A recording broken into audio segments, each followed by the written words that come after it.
वापस आएँ, बड़ी बड़ी डिबेटें ना करें, वो तो हवाई बातें हैं। तो माहिरा साहबा, बहुत अदब के साथ आपसे गुजारिश है कि आप यहाँ आइए और जो आपके ख्यालात हैं इस इलाके को बेहतर करने के लिए उन पर रोशनी करें। अस्सलाम वालेकुम। ये शायद मेरी पहली स्पीच होगी इतने नामची लोगों के सामने, जो कि मुझसे ओहदे में बहुत बड़े हैं, मुझसे बहुत ज़्यादा एक्सपीरियंस है। आप सबके सामने तो मैं बच्ची हूँ, लेकिन आप सब ने मुझे इतने भारी वोटों से जिताया और मैं आपके सामने काउंसलर हूँ जो कि इसी तरह मसाइल को रिप्रेजेंट करती हूँ। जब मैं बहुत छोटी थी ना, तो बचपन में सोचती थी कि इलाके में मेरे जो फ्रेंड्स आ रही थी, ये अपनी फैमिली के साथ आती थी, तो बोलती थी कि चलो पुरानी दिल्ली चलते हैं, कुछ खा के आते हैं, जो कि मैं बदलना चाहती हूँ। एक छोटा सा ही ख्वाब है जो देखा था मैंने इलेक्शन के टाइम पे, कि यहाँ का जो नैरेटिव है, यहाँ का जो लोगों की सोच है, या लोगों को यहाँ को लेकर जो सोच है कि बस पुरानी दिल्ली आओगे खाना मिलेगा, ये बदलना है। हमारे यहाँ अगर आप बात करते हैं, हमारे यहाँ हेरिटेज इतना रिच है कि हमारे यहाँ कल्चरल वॉक होती है। संडे को आप देखोगे तो फोटोग्राफर्स की लाइन होती है। ये बात कोई नहीं करता, कोई नहीं बोलता कि पुरानी दिल्ली जाओगे तो खूबसूरती नजर आएगी, नक्काशियां नजर आएंगी, या कोई ये नहीं बोलता कि पुरानी दिल्ली में आपको खाने के अलावा भी बहुत चीजें हैं, चाहे वो हैंडीक्राफ्ट हो यहाँ का, जो कि मेरे पूरे वार्ड में हैंडीक्राफ्ट मशहूर है, या हाथ से बुनी बुनाई मशहूर है। तो वही सब चीजें हैं जो मुझे थोड़ी हाईलाइट करनी है, आगे लानी है, ताकि यहाँ पे जो छोटे छोटे व्यापारी हैं जो सिर्फ दिन का गुजारा कर पा रहे हैं, वो भी एक बड़े ख्वाब देख सके। तो एक ऐसी चीज के लिए मैं सोच रही थी कि इलाके के जो मुकामी लोग हैं, जो कि रिस्पेक्टेबल लोग हैं, जिनके लोग एक लीडर्स हैं, अपने आप में एक लीडर्स हैं, अपने आप में एक हीरा है, वो मुझे कहीं मिल जाए। मैं तो खुदा से यही प्रेयर कर रही थी कि वो लोग मुझे कहीं मिल जाए जहां मैं उनके साथ बैठकर एक गुफ्तगू कर सकूं और उसमें ये बात हो जाए कि हम साथ मिलके, गवर्नमेंट और आप लोग साथ मिलके इलाके को कैसे खूबसूरत कर सकते हैं, यहाँ की गंगा जमुना तहजीब को कैसे निहार सकते हैं, कैसे सबको दिखा सकते हैं कि इसी इलाके में, मैं अपने वार्ड की बात करूं, बाजार सीताराम में जहां पर एक मुसलमान रह रहा है तो उसका पड़ोसी एक नॉन मुस्लिम भी हो सकता है और वो साथ में रह सकते हैं।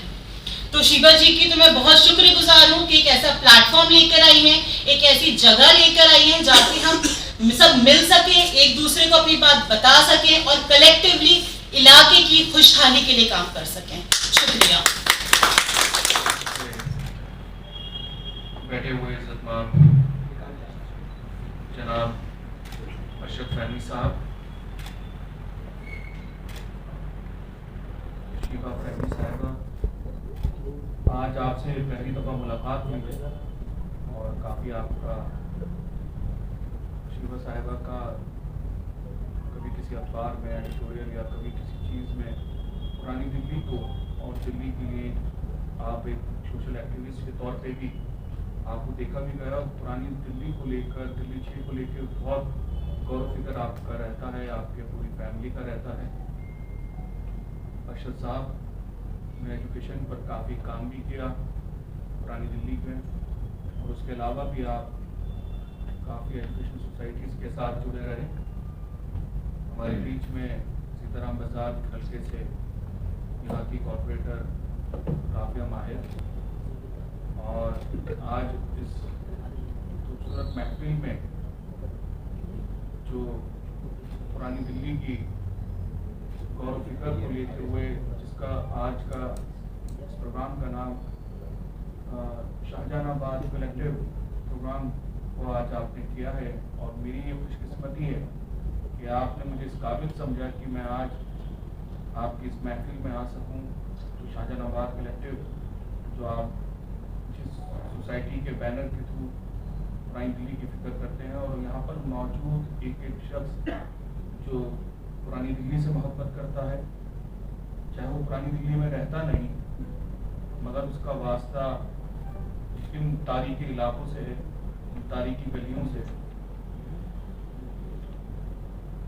जिस गौर फिक्र के साथ आज आपने इस प्रोग्राम को, इस मीटिंग को रखा, जिस फिक्र के साथ आज इस मीटिंग को आपने किया है, मैं आप दोनों हजरात को ये पूरी शाहजहानाबाद कलेक्टिव जो एक सोसाइटी या ऑर्गेनाइजेशन कहें, मैं आपको यकीन दिलाता हूँ दोनों तरफ से मतलब एक तो दिल्ली का डिप्टी मेयर होने के नाते, दूसरा इस पुरानी दिल्ली हल्के का काउंसलर होने के नाते, शुभ इकबाल साहब जो इस इलाके के पिछले 30 साल से इस इलाके की रहनुमाई और नुमाइंदगी कर रहे हैं खादिम के तौर पर। कि चांदनी चौक रिडेवलपमेंट प्लान था वो अमली जामा हुआ और चांदनी चौक आपने देखा होगा कि लाल किले से लेकर फतेहपुरी तक पूरा चांदनी चौक रिडेवलपमेंट हो चुका।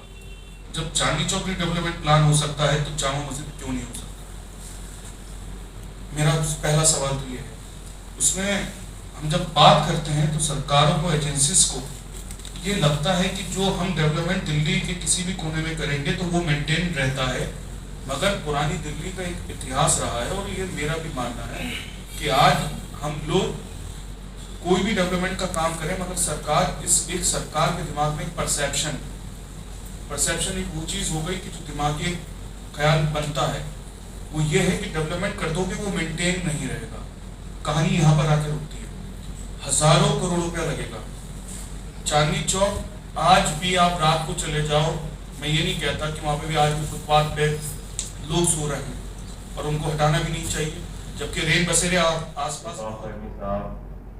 मैडम आले मोहम्मद साहब जो हमारे डिप्टी मेयर हैं, काफिया जी हमारी पार्षद, और आप सबका मैं दिल की गहराइयों से इस प्रोग्राम में स्वागत करता हूं, अभिनंदन करता हूं। दिल्ली का सांसद होने के नाते आप सब हमारे परिवार के सदस्य हैं और हम लोग वहां बात करेंगे। और आज जब मैं इस मीटिंग में आ रहा था तो मणिपुर की हिंसा पे आल पार्टी मीटिंग, गृह मंत्री जी 50 दिन के बाद जाके उन्होंने मीटिंग बुलाई। फिर भी मैंने उनका धन्यवाद दिया। मैंने कहा चलिए ठीक है, कोई बात नहीं, आगे 50 दिन के बाद ही जरूरी समझा इस पर चर्चा करना। हजारों घर वहां जलाए जा चुके हैं, लाखों लोग बेघर हैं और सैकड़ों लोगों की जान जा चुकी है। बहुत सारे मासूम बच्चे हैं जो अनाथ हो गए। तो मैंने कहा कि ये स्थिति देश के सीमावर्ती राज्य में हो गई है।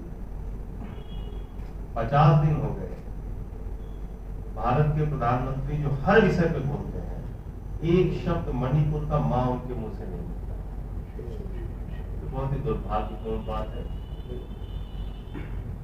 और मैंने कहा कि खबरें आती हैं कि साहब चर्च जलाए गए, वहां मंदिर तोड़े गए, मंदिर जलाए गए। हमने कहा ये चर्च और मंदिर नहीं जलाए जाते, ये लोगों के दिल जलते हैं और उस पे जो घाव, दिल पे जो घाव बनता है वो सैकड़ों साल तक मिटना मुश्किल हो जाता है। तो इसलिए मेरा अपना ये मानना है और मैं दिल से इस बात को मानता हूं कि भारत जो हमारा मुल्क है ये मोहब्बत की बुनियाद पे ही आगे जा सकता है, नफरत की बुनियाद पे न दुनिया का कोई मुल्क। लेकिन भारत की संस्कृति, भारत की सभ्यता, भारत की खूबसूरती क्या है, हमारी पहचान क्या है, भारत की पहचान क्या है?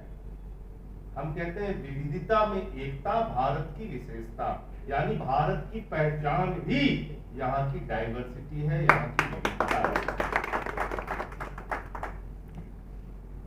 अगर यहाँ अलग अलग रंग के फूल नहीं होंगे तो भारत बन ही नहीं सकता। यहाँ हिंदू भी हैं, यहाँ मुसलमान भी हैं, यहाँ सिख भी हैं, यहाँ ईसाई भी हैं, यहाँ बौद्ध भी। एक प्रोग्राम में मैं गया तो मुझसे कहने लगे कि साहब हिंदू राष्ट्र के बारे में आप क्या सोचते हैं? तो हमने कहा भारत के संविधान के बारे में आप क्या सोचते हैं? Very nice.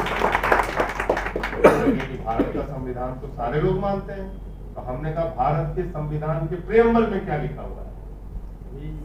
तो कहने लगे कि साहब आप कहना क्या चाहते हैं? हमने कहा भारत के संविधान की जो मूल आत्मा है, उसका प्रियम्बल जो है, उसमें क्या लिखा हुआ है? उसमें लिखा है भारत एक सेकुलर राष्ट्र है, भारत एक धर्मनिरपेक्ष राष्ट्र है। भारत का संविधान जिसके ऊपर हाथ रखकर भारत के प्रधानमंत्री से लेकर एक एक सांसद और विधायक शपथ लेते हैं, हमारी प्रतिबद्धता सबसे पहले उस संविधान के प्रति है जो बाबा साहब। बार बार इस बात को कहता हूँ, जो लोग आज देश की सत्ता में हैं वो दुनिया की सबसे बड़ी नफरत की फैक्ट्री है। अगर इस फैक्ट्री के ऊपर ताला नहीं लगाया गया तो ये मुल्क आगे नहीं बढ़ सकता। हम किसी के प्रति अपनी श्रद्धा रखते हैं, उसको व्यक्त करने का हमारा तरीका अलग हो सकता है, हमारी उपासना पद्धति अलग हो सकती है, हमारी पूजा पद्धति अलग हो सकती है। हो सकता है 5 वक्त की नमाज पढ़ के ऊपर वाले को याद करते हैं, मैं मंदिर में जाके याद करता हूँ, ये भाई साहब गुरुद्वारे में जाके याद करते हैं। ये वो मुल्क है जहाँ मोहम्मद रफी गाना गाते हैं, सुख के सब साथी दुख में न कोई, मेरे राम तेरा नाम निकसा क्या दूजा न कोई। अब इस पे तो चाहे आप कहीं खड़ा खराब हो कि मोहम्मद रफी की वजह लिख दिया।